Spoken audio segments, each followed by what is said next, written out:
This is Paul. No, wait. As I mentioned, my last video was not entirely correct. There is a blind spot, or at worst, a glaring problem. We completely neglected Paul's actual influence. So far, Paul has been just a constant or a threshold. He does nothing more than what the conditions state. In other words, he does not really provide a lead, nor contribute to the team in achieving victory. To address this issue, let's create a different environment. This time, it is a game of coin flips with 5 people on each of the 2 teams. However, the coin is magic. The probability of the heads for this coin somehow equals the percentile of the player. If you're at the top 10% or the 90th percentile, you'll have a 90% chance of getting heads. A head by any member of a team yields 1 point, and a tails returns 0 points. The team that has more points after each player has flipped once wins. For example, if 3 out of 5 players, including Paul, obtain heads, and 2 out of 5 players on the enemy team obtain heads, Team Paul wins. Remember this table? We are going to use this again since the numbers of cases for numbers of heads are identical. Given Paul's percentile, his chance of scoring is 57%. Suppose all his 4 team members are at the 54th percentile, an arbitrary number, and therefore 54% chance of scoring. The average score rate for Team Paul is 0.546, or 54.6%. Let's set the enemy team's score rate at the average that we just calculated, so that it looks fair. Then, familiarly as in Chapter 1, we use the probabilities of allies and foes to calculate the chances of each case occurring by multiplying the number of heads for each team, like this. To demonstrate how Paul will contribute to this table, we multiply the ally section of the table by 2 separate cases, where Paul does not get a heads, and where Paul does get heads.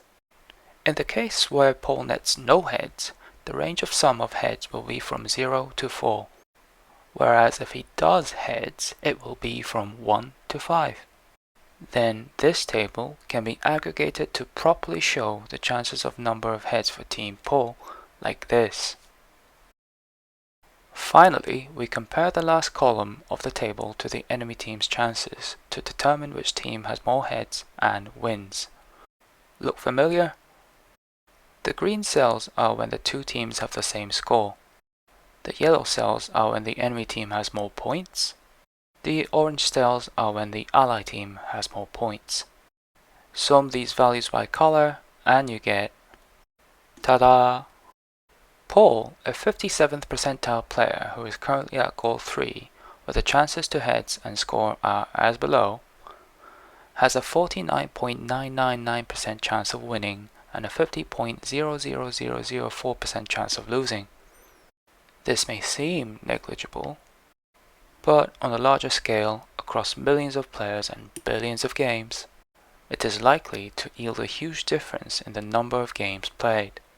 Most players are likely to lose more LP and MMR, or as they say, the house always wins. However, this unfairness may lead to fatigue amongst the players, as many will start to feel that they are bleeding chips. Better to create a system where people can see that they do win, albeit slowly.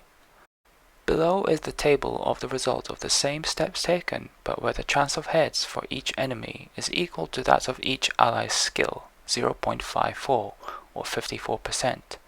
This value was chosen somewhat arbitrarily so that it may look fair on the surface.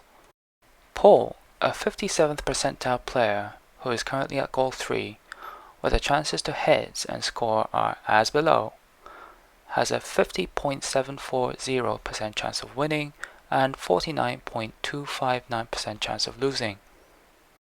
With the formula that we got from the first video, to reach the dream ELO given a win rate, we can plug in Paul's newly attained win rate with all else being the same to compute how many games Paul would have to play. Plug in 40 for the number of net wins required, and calculate.